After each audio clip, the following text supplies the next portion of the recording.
Mars, la planète rouge. Un voisin cosmique qui fascine l'humanité depuis longtemps. Sa couleur rougeâtre, due à la présence d'oxyde de fer à sa surface, est facilement visible dans le ciel nocturne, se distinguant parmi les étoiles. Mars est plus petite que la Terre, environ la moitié de la taille de notre planète, et possède une atmosphère ténue. Cela signifie que la gravité est plus faible et l'air plus raréfié. Mars arbore certains des paysages les plus impressionnants de notre système solaire. Imaginez quelque chose de similaire aux régions désertiques du Jalapão, mais à une échelle beaucoup plus grande. Imaginez des paysages grandioses et désolés. Le mont Olympe, le plus grand volcan et la plus haute montagne du système solaire, dépasse de loin le mont Everest. Imaginez la grandeur du Pico da Neblina, mais à une échelle inimaginable. Un véritable géant. Val Marineris, un système de canyons, s'étend sur des milliers de kilomètres, plus long que le Grand Canyon. Une véritable merveille naturelle, semblable au canyon de la Chapada Diamantina. Un spectacle à couper le souffle. Ces caractéristiques indiquent que ce monde a autrefois été géologiquement actif. La température sur Mars varie beaucoup. Pendant la journée, à l'équateur, la température peut atteindre un agréable 20 degrés Celsius, presque comme une journée de printemps à Rio de Janeiro. Mais la nuit, en raison de la faible épaisseur de l'atmosphère, la température chute à 129 degrés Celsius, plus froid qu'au cœur de l'hiver, dans la Serra Catarinense. L'intérêt pour Mars est né bien avant l'astronomie moderne. Les civilisations anciennes étaient fascinées par son éclat rougeâtre. Les Égyptiens l'appelaient Horus, le rouge, l'associant au dieu de la guerre. Les Babyloniens l'appelaient Nergal, le dieu de la mort et des maladies. Ces premières observations, bien que simples, ont jeté les bases d'une fascination pour Mars qui dure depuis des siècles. L'invention du télescope a révolutionné notre compréhension de Mars. Galilée, le grand scientifique italien, fut le premier à observer Mars avec ce nouvel instrument en 1610. Ces observations, bien que limitées par la technologie de l'époque, ont marqué un tournant crucial. Nous ne nous contentions plus de regarder Mars, nous commencions à l'étudier. Johannes Kepler, astronome allemand, a apporté une contribution fondamentale à notre compréhension du mouvement de Mars. Il a découvert que les planètes se déplacent sur des orbites elliptiques, et non sur des orbites parfaitement circulaires, comme on le pensait auparavant. Cette découverte, publiée dans ses lois du mouvement planétaire, a prédit avec précision le mouvement de Mars, jetant les bases des recherches futures. Au fur et à mesure que les télescopes se sont perfectionnés, les astronomes ont commencé à discerner plus de détails à la surface de Mars.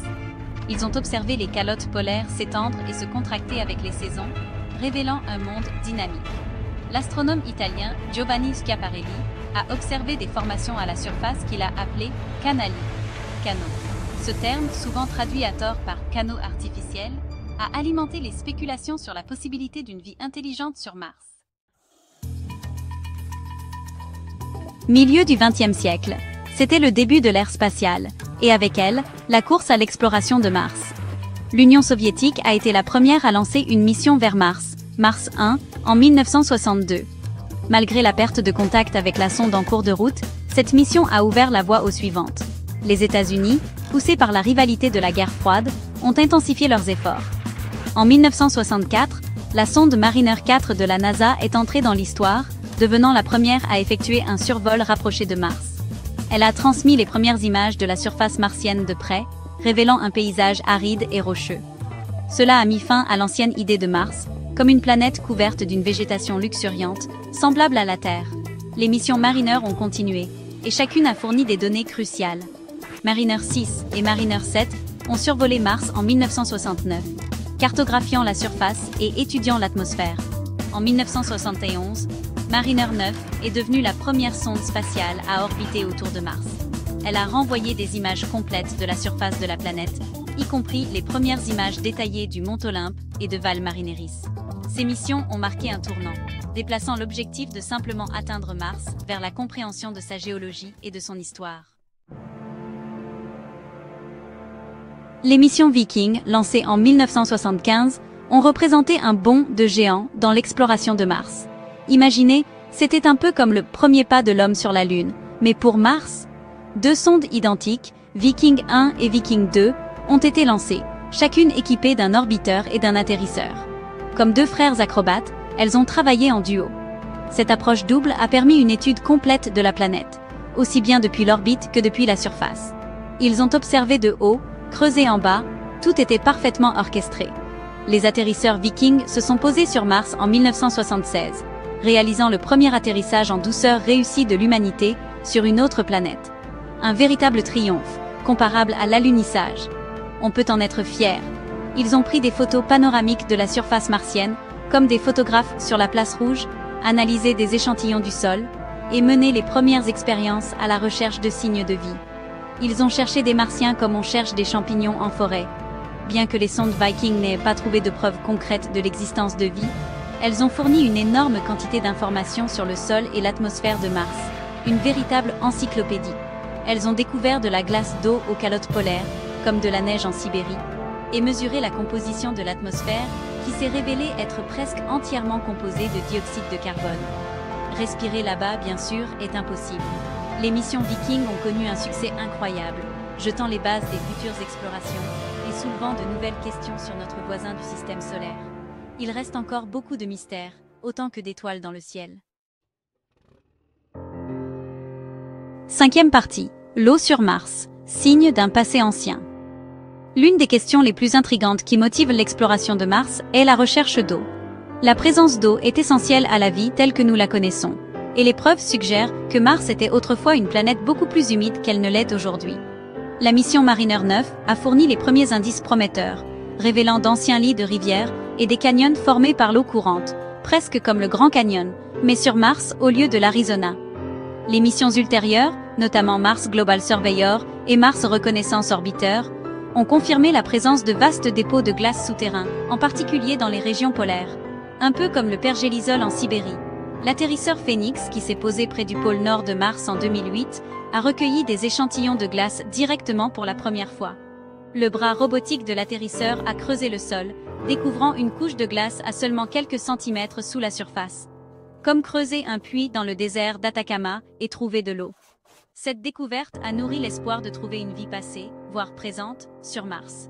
Qui sait, peut-être qu'un jour nous trouverons des formes de vie, peut-être semblables aux bactéries extrémophiles qui vivent dans les sources chaudes du parc national de la Chapada dos Veadeiros, au Brésil. Sixième partie, la recherche de la vie, une question cosmique.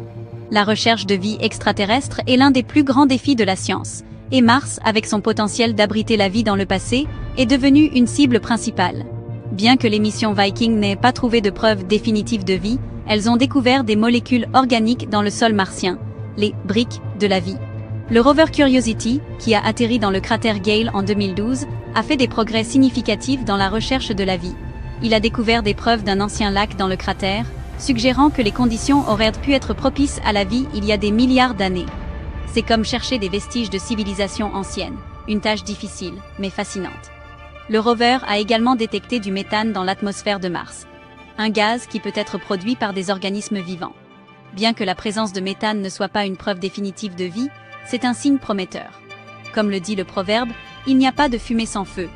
Le méthane peut également être formé par des processus géologiques et des recherches supplémentaires sont nécessaires pour déterminer son origine. Il faut séparer le bon grain de l'ivraie, comme on dit. La recherche de la vie sur Mars continue, et chaque mission nous rapproche de la réponse à cette importante question. C'est comme le vol de Gagarine, un premier pas pour percer les mystères du cosmos. Septième partie, découverte récente, percer les secrets de Mars.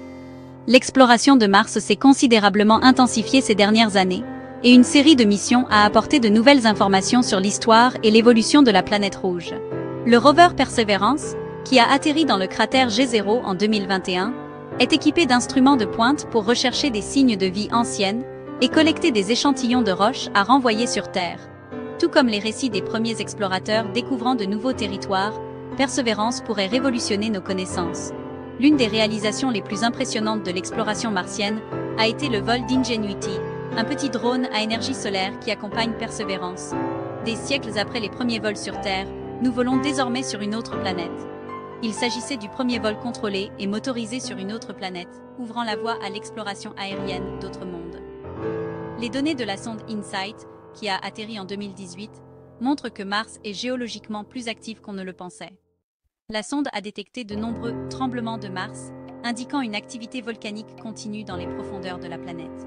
Tout comme notre Terre, Mars a aussi son activité interne. Cette découverte remet en question notre compréhension de la structure interne de Mars et de son évolution au cours de milliards d'années.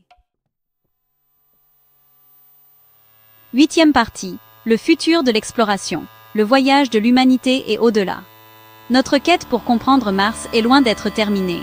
La prochaine décennie et au-delà promettent des missions encore plus ambitieuses, y compris la possibilité de vols habités et même de colonisation.